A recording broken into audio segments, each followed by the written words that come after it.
Bismillahirrahmanirrahim. Sardar Ali Shah Sahab, Minister Education, Qazi Shahid Parvez Sahab, Secretary Education, Miss Mina Sadeh, University of Helsinki, Mohammad Ali Tabbar Sahab, Salma Alam Sahiba, CEO Durbin, Shehzad Roy Sahab, Qasim Sumro Sahab, former Secretary Education, Fazla Pecho Sahab, other guests here, the Durbin team, my friends from the media, ladies and gentlemen, Assalamu alaikum. It's indeed a proud moment for me here to finally come to this event, which Shehzad and Salma we'd been talking about this over 2 years ago. I've even forgotten. It was so long ago. And I remember after the general elections, Shehzad was desperate to see me. We were having all kinds of problems. And I wasn't re-elected as the Chief Minister yet. The Assembly hadn't convened, and he came over and he told me the problems that they'd run into. And I remember that night, Shehzad, you telling me that I really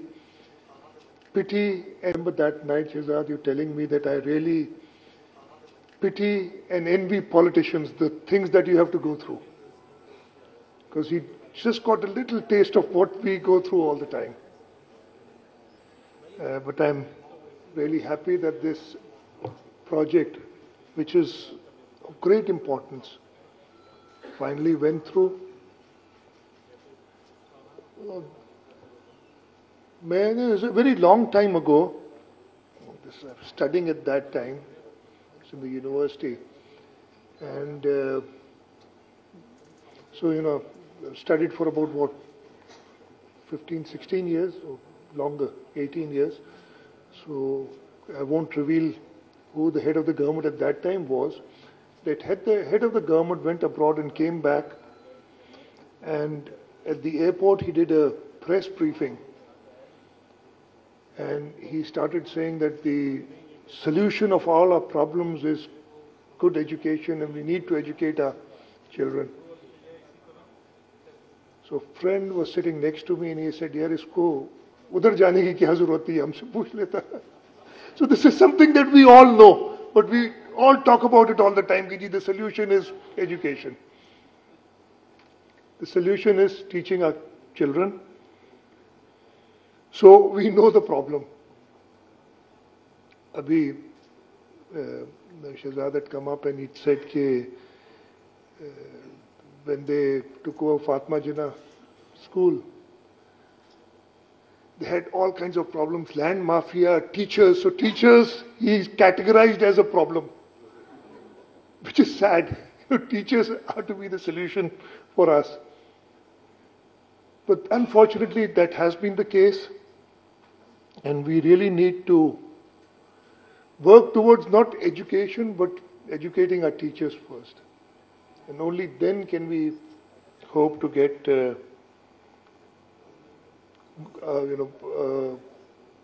students who can compete in this very, very competitive world now. It's no longer my village or my town that I'm competing with the world turning into a global village. It's the entire world that our children are competing with.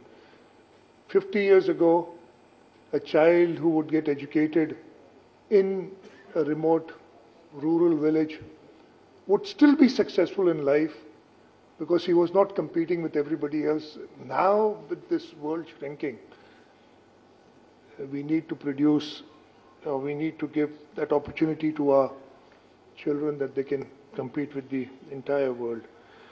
This is an initiative which would give us, hopefully, good teachers, just the start. I'll tell you, I believe in this. This is a public-private partnership between the government and the Durbin Trust. And even prior to this, I had gone to a school in Tandwala Yar, the Rashidabad school, and they were building a teachers training institute there, and I helped them out. Even in that case, it wasn't a public-private partnership. We just gave, I after approval from the cabinet, gave them a grant so that they could train teachers, because I know, and what I told them was that apart from the teachers that you'll take from your system, the teachers of the district of Tando LIR, which is a very small district in the province, you just promised me that you will also train these teachers so that they can go and impart quality education.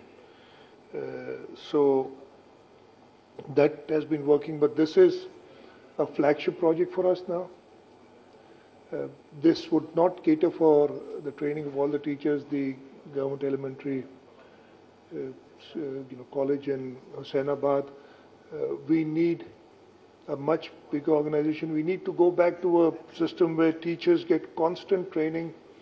They are upgraded. Sardar Shah Sahab mentioned about, 9% science teachers that we have, 9%.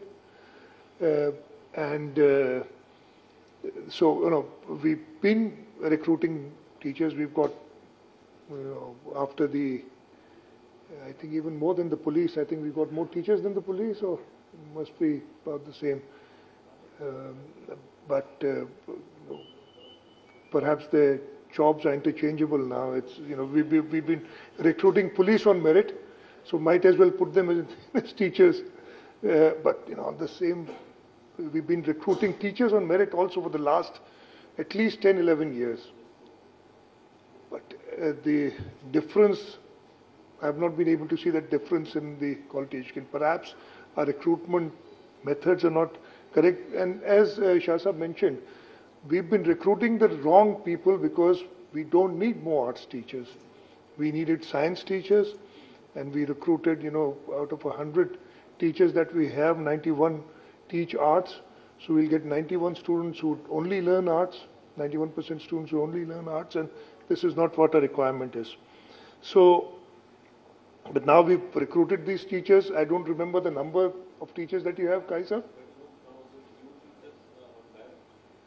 Total? 38,000, much less than police. 38,000 teachers that we have in the system. We need to improve their skills. We can't, sack all of them overnight, but we won't be, I'm willing to do that also, take that risk also, but I won't be able to recruit 38,000 competent teachers, in one go. So the people that we have, we need to give them proper training. One other problem that we've had in the recent, the finance secretary is not here, he's been talking to me about this a lot. We started doing this, and Fazal Saab is here, the biometrics in schools, and to make sure that the teachers come to school. And what did we have in return?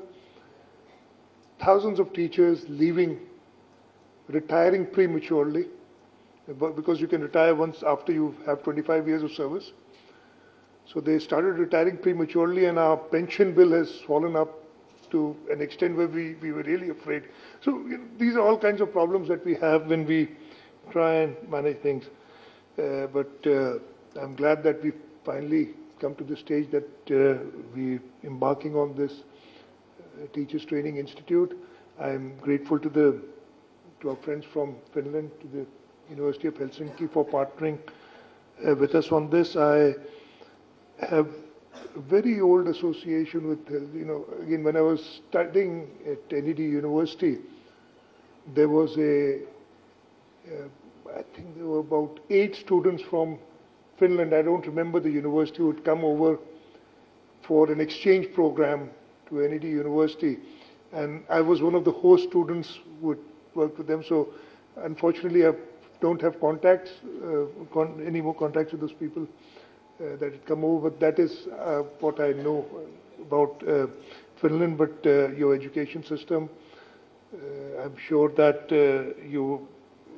what we want here in Pakistan is that student graduating from our schools, and the teachers are so competent that when the students graduate from our schools, they can compete with anybody in the entire world. I shouldn't, though I've mentioned Zindagi Trust, but our experience with Zindagi Trust, the SME Fatima Jinnah. First time I visited was 2009, I believe, or 2010. Shahzad was there. I had gone to see it. Since then, there have been many other examples which have replicated this, but to a very small scale. You know, there are other private sector. There's a school the Kiran Foundation is running in Liari, which is a sight to see.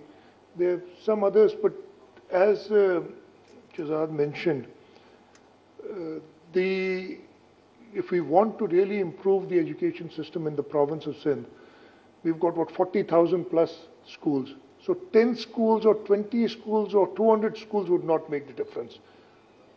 We need to make sure that all the schools across the board are elevated to some minimum standards, and obviously we'll have better schools than others, and that is competition that has to happen. But then there has to be a minimum level that we need to raise our schools to. All the schools in the province, we've started this public-private partnership. The bigger schools that we've built, either with USAID or with the provincial government's own funds, we are having them managed by the private sector under a public-private partnership program. As mentioned, the government of Sindh started the public-private partnership program initially for infrastructure projects, but we've had more success in, after the infrastructure projects on the health side, on the education side. We've got tremendous success in public-private partnership, and this is where we perhaps can make the difference, because what we can do is use the clout of the government, the financial resources of the government, and the expertise of the private sector to partner and come up with a quality product which, as I said, would be able to compete with the entire world. So I congratulate Durbin. I congratulate the parent company, Zindagi Trust, for going through the government process and finally managing to get this. But during this process, I'm sure you'd also learn the problems that we have.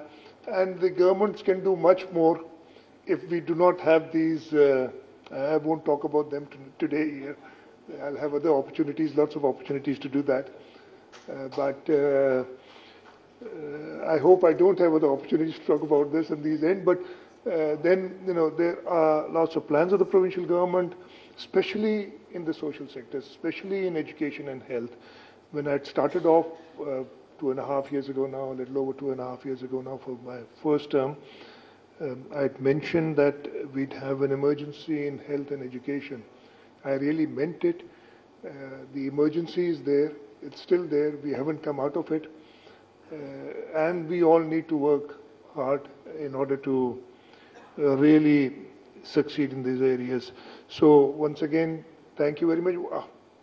Something which I should have mentioned initially, I'm sorry about it. Chairman Bilawal Bhutto Zardari wanted to come for this event. He called me yesterday and he said, I was coming here, and he said, Chief Minister, I had to go. Can you go in my place? I said, sir, I'm already going. So but because he was busy with the National Assembly in Islamabad, he could not come. So this is the kind of importance that our leadership is giving to education. Shahzad mentioned the skill-based education and our partnership with Ahang. Even that was possible because of Chairman Bilawal, the interest that he showed in this and the commitment and the conviction that he had about this.